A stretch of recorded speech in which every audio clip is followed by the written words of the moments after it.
F-350. So a sway bar has 4 points of connections in most cases.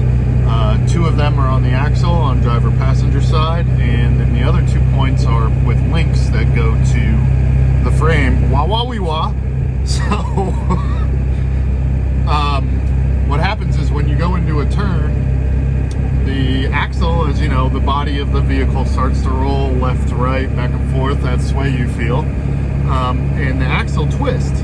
So what happens is when that twists, it actually pulls the frame down on those links to keep better traction to the ground. What ends up happening after a while is those links, they just get worn out. And there's bushings on the center of the axle as well, and they can get worn out with time too. Generally made of rubber. You can upgrade to a polyurethane, if you please. And with the sway bar end links, they're like little wishbone looking things. I'll get you a picture of them soon. And the bushings inside of them wear out, and then you get a little metal to metal clunk because of that weight just shifting back and forth like everybody working for the weekend. So yeah, I'll get you some pictures of those here real soon and show you what bad ones look like underneath the vehicle. Hi there. So right here, this is our sway bar link, this little piece that goes up to the frame from the sway bar. What we're gonna look for, and it's obvious to me right now, plain as day, the bushing is just dry and cracked, but what you look for is a little bit of play, and you can see it. See how the sway bar is moving right here, but not the, yikes, not the link. So there is an extreme amount of play in here, and this bushing just shot. Now, if we mosey on over to the other side, look at that clean oil pan. My friends from the Northeast who know the struggle. You can see the bushing here too, dried, cracked inside of there. I actually can push in on it. So we get the same kind of play there as well. Yeah, with that sway bar.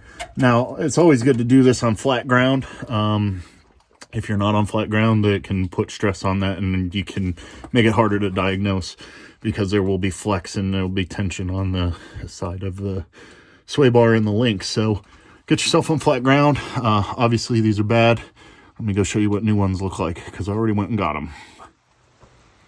All right, so here's our sway bar links. These are the new ones. You can see how they've got rubber bushings in here. That's the part that usually wears out and makes these flex. Like I can't even move this right now. This truck has, they look the same. There's a driver's side and a passenger side model. You know, I know the bends look same, but they're different. And passenger side actually has this little heat shield on it because it's close to the exhaust system.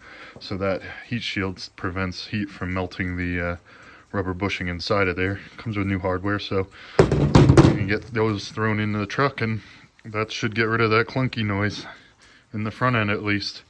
I do know I have bad passenger and driver's side rear ones as well. They're on order right now. Same situation. They function the same way, and the bushings wore out on the back, the rear ones as well. Okay, so to swap these out, you're gonna need 18mm wrench, 15mm wrench, and what I did was a 1/2" impact gun with a 18mm deep socket, and I was able to use that just to get both sides out.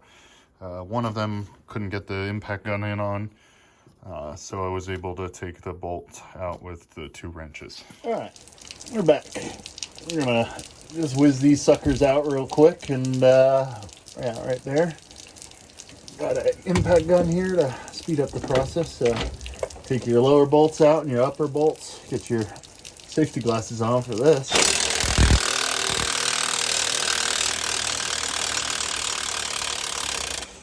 All right, here's our lower one. And we'll get that upper bolt out.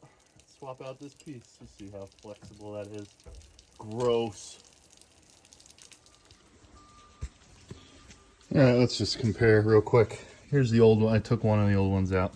You know, you see that bushing just dry rot, deteriorated, blown out all over. There's still a little grease in it on this side, but this side was shot, you know, where we got nice sealed on this one. Same thing on the bottom. You know, just deteriorated, cracked, dry. Look at that bushing just moving by hand like that. Now this one I can't even budge it right now. Okay, so laying down under here, it's raining as you can tell. And right now I've got the old one out that I showed you. I put the new one in, but I haven't tightened the bolts down yet. This is just the driver's side I've done so far. So what I'm going to do is I'm going to go over and take the old passenger side one out. Over here. Yeah, here we go, bro. And then we're going to put the other one in hand tight. Now, it's a good habit because what can happen is if I tighten these down right now, it can change the geometry, and then the bolt holes might not line up, and you need to really yank on it or pull down just to get that bolt hole to line up on the other one. These definitely have a little more play, but on some makes and models, you know, you might have to keep them loose, and then when they tighten it, it'll get that tension back in. And that's another important reason why to park on flat ground when you go to change these out. Hey, great news. Put those sway bar links in, went out for a test drive.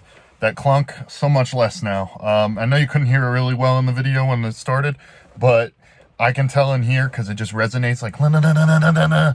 So that clunk has gone away. That makes me really happy.